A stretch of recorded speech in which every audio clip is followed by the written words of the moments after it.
Welcome back everyone on England Zone. Here we have the MCQs related to the great Victorian novelist Charles Dickens.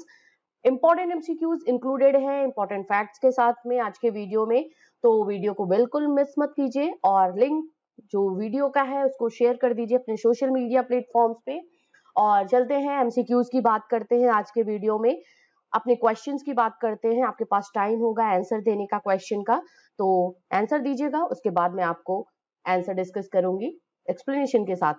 Unacademy India largest learning platform की तरफ से आप NTO UGC net का subscription ले सकते हो। बहुत अच्छी अपॉर्चुनिटी है आप सभी के लिए। आज लास्ट डेट है 16 मार्च सब्सक्रिप्शन लेने के लिए। अनलॉक 20 जो आपका ऑफर है ये, इसको यूज करने के लिए अपने एनटीए यूजीसी नेट एग्जाम्स की प्रिपरेशन करने के लिए जितने भी एस्पिरेंट्स हैं और साथ ही साथ आपकी फैमिली में अदर मेंबर्स हैं जो किसी कॉम्पिटिटिव एग्जाम्स की प्रिपरेशन कर रहे हैं, आपके फ्रेंड सर्कल में कोई हो तो लिंक जरूर शेयर करिए अनअकैडमी का, जो कि अनलॉक 20 ऑफर आपको प्रोवाइड कर रहा है किसी भी सब्सक्रिप्शन को लेने के लिए।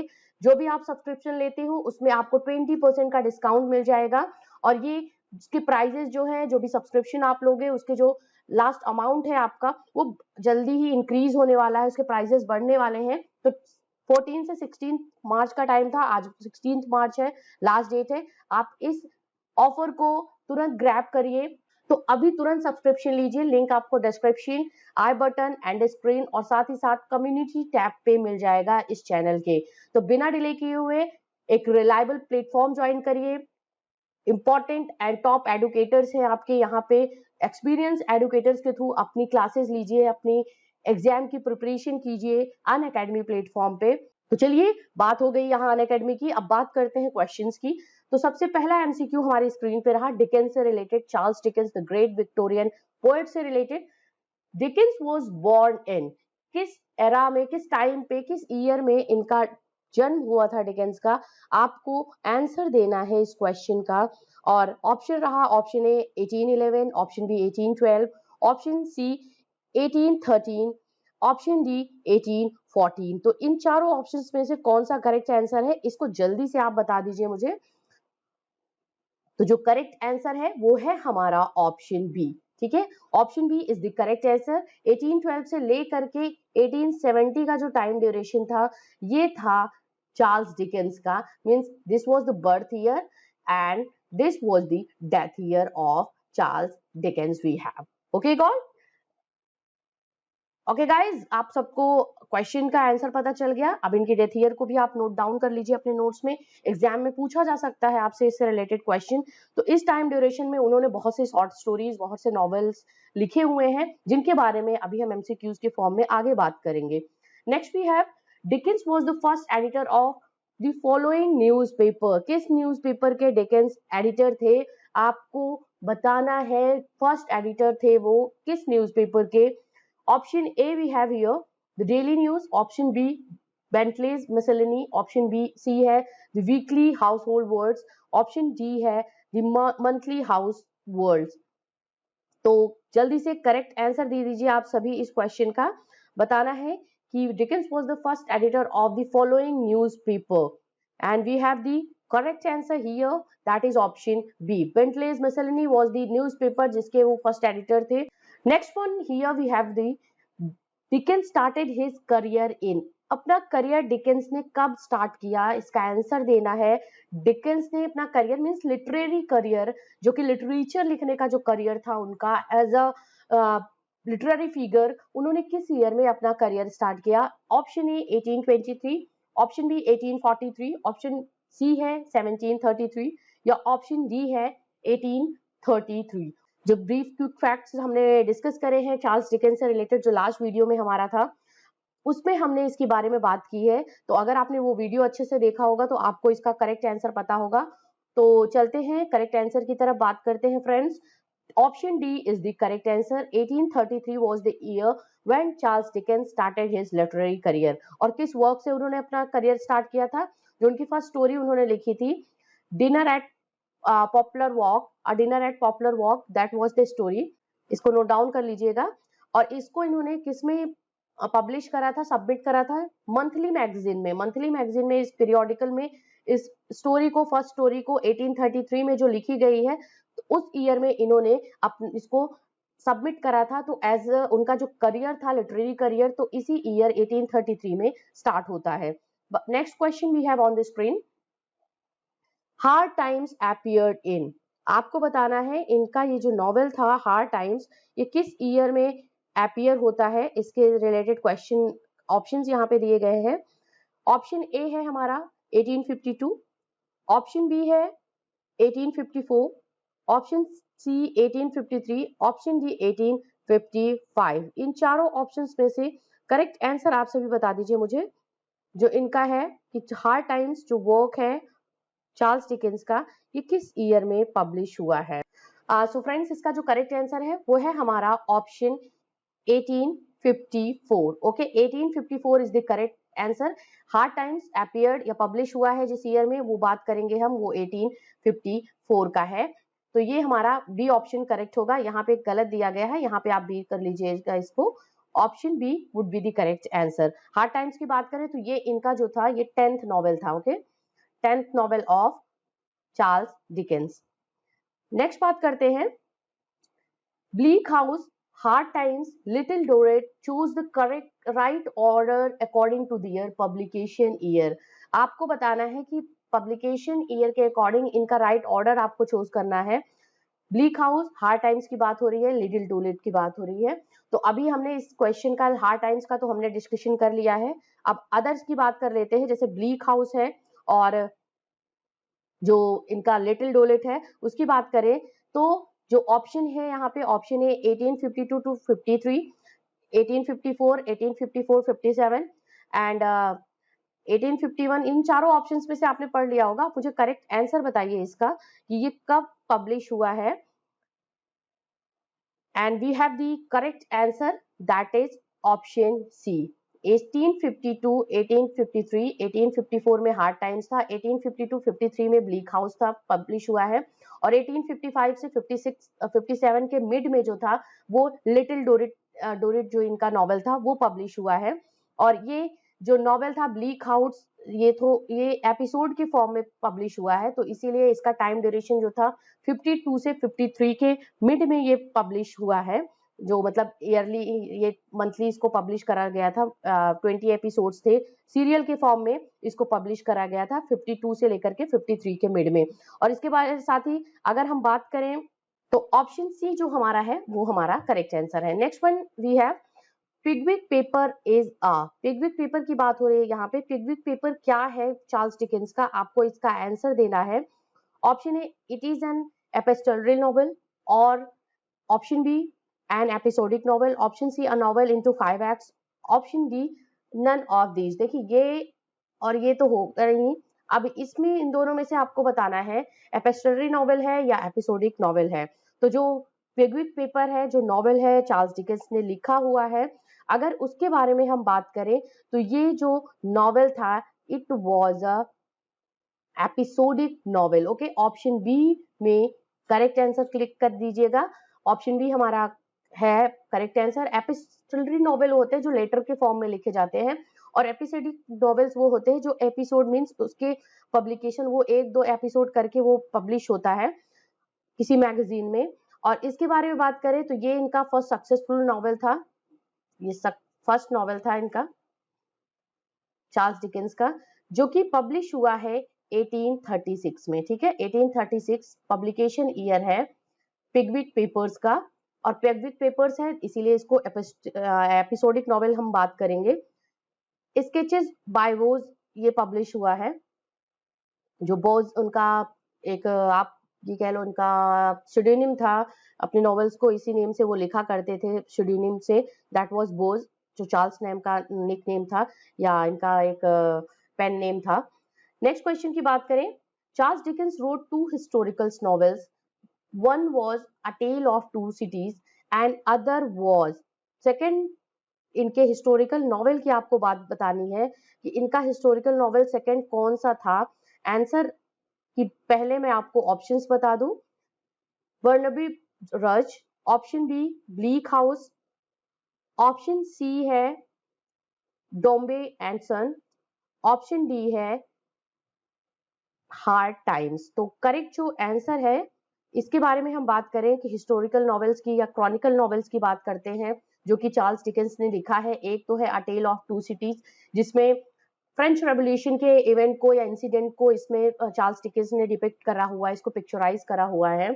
और London city and Paris city के बारे में इन्होंने बात की है टेल ऑफ टू सिटीज में। अदर जो इनका हिस्टोरिकल नॉवेल था that was option A is the correct answer, ठीक है। Barnaby Rudge is the correct answer, जिसका फुल टाइटल है a tale of the riots of eighty, ठीक है। इसका जो फुल टाइटल है a tale of the riots of eighty, ठीक है, EIGHTY। जो दंगा 80 का हुआ था उसकी स्टोरी है a tale of the riots of the 80, जैसे a tale of two cities है उसमें इस बारे में बात की गई है। चार्ल्स डिकेंस का ये हिस्टोरिकल नॉवेल है जो कि पब्लिश हुआ है। ये सेटिंग थी 1780 की सेटिंग थी, मीन 1780 का ये पिक्चराइजेशन किया गया है इसमें, और ये पब्लिश हुआ है 1841 में। Okay, 1841 was the time when this historical novel was published by Charles Dickens. Next one we have the question, what is the subtitle of the Oliver Twist? Oliver Twist का सबटाइटल आपको बताना है इस novel का। Correct जो answer है उसके बारे में बात करेंगे। सबसे पहले मैं आपको ऑप्शंस मेंशन कर देती हूँ और आपके पास टाइम है, आप आंसर करिए इस क्वेश्चन का। Option A the parish boy's progress, option B the boy who asked for more, option C the boy who was both black, या ऑप्शन डी है his relations friends and enemies. इन चारों में से आपको बताना है which one is the correct answer. What is the subtitle of the novel Oliver Twist, which is a very good novel of second novel, good novel and second novel of the Charles Dickens. ये second novel है। पिगविक paper की बात की वो first novel था और ये second novel है। Important facts friends note down करते चलिएगा, मैं बार बार आपको कह रही हूँ।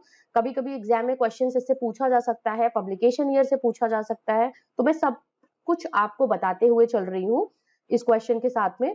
तो ये जो सब टाइटल था ओलिवर ट्विस्ट का, उसके बारे में बात करें तो option A is the correct answer, the Paris boy progress. The Paris boy progress is the correct answer. Option A हमारा जो है वो करेक्ट आंसर है। इसके बारे में बात करें तो ये भी पब्लिश जो हुआ है वो सीरियल के फॉर्म में पब्लिश हुआ है 1837 से लेकर के 39 तक। 1837 to 39 this novel was publish, जो कि सीरियल के फॉर्म में पब्लिश हुआ है। तो कोई एक ईयर जो ओरिजिनल फर्स्ट टाइम अगर पब्लिकेशन की बात करें तो 1837 होगा, बट अगर एग्जाम में क्वेश्चन ऐसे आता है कि 1837 टू 38 या टू 40, तो आप 1837 टू 39 पे ही टिक करोगे, क्योंकि ये नॉवेल जो था ये सीरियल के फॉर्म में 1837 से 39 के मिड तक ये पब्लिश हुआ है। और फर्स्ट पब्लिकेशन की बात करें तो 1837 would be the correct answer. Next one we have the question, Miss Havisham and Joe Gargery is the appear in, मतलब इन कैरेक्टर्स की बात हो रही है, जो गार्जरी एंड मिस हैविशम। आपको आंसर देना है किस में इनका कैरेक्टराइजेशन मिलता है, किस नॉवेल में। ये डिकेंस के ही कैरेक्टर्स हैं, चार्ल्स डिकेंस के। ऑप्शन है डेविड कॉपरफील्ड, ऑप्शन बी है a tale of two cities, option C Oliver Twist, option D है ग्रेट एक्सपेक्टेशंस। तो करेक्ट आंसर की तरफ चलते हैं हम। तो ऑप्शन डी हमारा जो है वो करेक्ट आंसर है। ऑप्शन डी एक important novel, this is the 13th novel of the Charles Dickens and इसमें फिलिप पिप जो पिप है उसका कैरेक्टराइजेशन होता है, जो हीरो है इस नॉवेल का। और मिस हैविशम एंड जो गार्जरी का कैरेक्टराइजेशन आपको इसी में मिलेगा। एंड अगर इसकी पब्लिकेशन ईयर की बात करें तो बुक फॉर्म में ये जो पब्लिश हुआ है 1861 में ये पब्लिश हुआ है, ठीक है। 1861 this was published in book form. And serial के फॉर्म में अगर बात करें तो सीरियल के फॉर्म में जो फर्स्ट आया था 1860 से लेकर के 61 के मिड में। देखिए मैक्सिमम जो नॉवेल्स हैं चार्ल्स डिकेंस के वो सीरियल के फॉर्म में ही पब्लिश हुए हैं, जो कि एक ईयर से दूसरे ईयर के मिड तक वो पब्लिश हुए हैं। बट बुक के फॉर्म में इस नॉवेल की बात करूं ग्रेट एक्सपेक्टेशंस की तो 1861 में ये पब्लिश हुआ है। नेक्स्ट वन भी है a tale of two cities came in the weekly serial. किस वीकली सीरियल में इसको, किस पीरियोडिकल पेपर में a tale of two cities जो था इनका नॉवेल, जिसमें लंदन एंड पेरिस सिटी की बात की गई है, फ्रेंच रेवोल्यूशन की बात की गई है, ये उसी टाइम का सेटिंग था जो नॉवेल लिखा है चार्ल्स डिकेंस ने। तो आपको बताना है ये किस पेपर में इसको सीरियल के फॉर्म में पब्लिश करा गया था। Option A household words, option B Bentley's Miscellany, option C है all the year round, option D है मास्टर हम्फ्रीज क्लॉक। तो करेक्ट जो आंसर आपको बताना है इसमें जल्दी से मुझे बता दीजिए। And this is the historical novel of Charles Dickens we have. तो जो करेक्ट आंसर है इस क्वेश्चन का ऑप्शन सी हमारा है ऑल द ईयर राउंड। ये पीरियोडिकल था, टाइटल था इनका, पीरियोडिकल टाइटल था जिसमें ये सीरियल के फॉर्म में ये पब्लिश हुआ है। ठीक है, periodical title of the Charles Dickens and all the year round, जो कि 1859 से 1859 के मिड में, नवंबर अप्रैल 1859 से नवंबर 1859 के मिड में ये 45 चैप्टर्स में ये नॉवेल पब्लिश हुआ है। ठीक है, सीरियल के फॉर्म में 45 चैप्टर्स, ओके, इंस्टॉलमेंट के फॉर्म में ये नॉवेल जो था वो पब्लिश हुआ है। Next one we have the question, where is the novel Hard Times set in. Hard Times की बात हो रही है, ये नॉवेल जो था ये किस सेटिंग को बताना है। हार्ड टाइम्स जो नॉवेल है चार्ल्स डिकेंस का, जो कि 1854 में ये पब्लिश हुआ है हार्ड टाइम्स, और इसके बारे में बात करेंगे। ऑप्शन ए है कोल टाउन, ऑप्शन बी है स्मोक टाउन, ऑप्शन डी है कोक टाउन, ऑप्शन डी है स्लैंग टाउन। तो करेक्ट जो आंसर है उसके बारे में आपको बताना है कि कहाँ पे ये, किस सेटिंग पे, किस लंदन के किस शहर में इसकी सेटिंग ली गई है। और ऑप्शन ए हमारा, ऑप्शन सी हमारा करेक्ट आंसर होगा, Coke town is the correct answer. Victorian industrial Coke town में ये एक फिक्टिशियस सेटिंग की गई थी, एक काल्पनिक सेटिंग था जो विक्टोरियन इंडस्ट्रियल कोक टाउन के नेम से था, और वहां पे इस नॉवेल की सेटिंग है जो कि लंदन में इसको दर्शाया गया है, इसकी सेटिंग को दिखाया गया है। Next one we have here, the novel deals with the corruption and delays in government institutions, including debaters and prisoners. तो करेक्ट आंसर की बात करें, option A hard times, option B little Dorrit, option C bleak house, option D है Oliver Twist. So we have the correct answer of the question, this is option B little Dorrit is the correct answer, जिसमें corruption and delays in government institution including debaters, इन सब के बारे में बात की है। और ये सेटराइज किया गया है इस नॉवेल में, जो कि प्रिवेलिंग करप्शंस थे गवर्नमेंट इंस्टीट्यूशन में, उनके बारे में चार्ल्स डिकेंस ने सेटराइज किया हुआ है इस नॉवेल के थ्रू। जो कि पब्लिकेशन ईयर की हम बात करें तो ये 1855 से लेकर के 1857 के मिड में ये पब्लिश हुआ है, मींस 1855 से 56 के मिड में सीरियल के फॉर्म में पब्लिश हुआ है, और बुक के फॉर्म में 1857 में ये पब्लिश हुआ है। ओके, सो फ्रेंड्स, यहाँ पे हमने इंपॉर्टेंट क्वेश्चंस डिस्कस करे आज चार्ल्स डिकेंस की लाइफ एंड लिटरेरी करियर से रिलेटेड। आई होप आपको वीडियो पसंद आया होगा। किसी इंपॉर्टेंट टॉपिक से रिलेटेड वीडियो चाहिए, कंटेंट चाहिए, तो आप मुझे कमेंट कर सकते हो, कमेंट सेक्शन में आप मुझसे पूछ सकते हो। इसके साथ ही साथ आप मेरे व्हाट्सएप नंबर 7838343836, ये मेरा व्हाट्सएप नंबर है, आप यहाँ मुझे मैसेज कर सकते हो अगर कोई इंपॉर्टेंट टॉपिक आपको चाहिए। तो इस पे आप मुझे व्हाट्सएप करके मुझसे वो टॉपिक मैं आपके लिए अवेलेबल करूंगी वीडियो के फॉर्म में। तो फ्रेंड्स, बने रहिए चैनल के साथ में, और आने वाले डेज में इंपॉर्टेंट एमसीक्यूज मिलेंगे, English literature, important writers, important literary figure से रिलेटेड, और साथ ही साथ कुछ और इंपॉर्टेंट बुक्स या पोएम्स के बारे में, नॉवेल्स या ड्रामास के बारे में हम बात करेंगे अपने अपकमिंग वीडियोज में। तो बने रहिए, कनेक्ट रहिए, और वॉच आउट करिए अदर वीडियोस जो अपलोडेड हैं इस चैनल में वीडियो सेक्शन पे। मिलते हैं नेक्स्ट वीडियो में। Till then keep watching, keep learning. Thank you very much for watching this.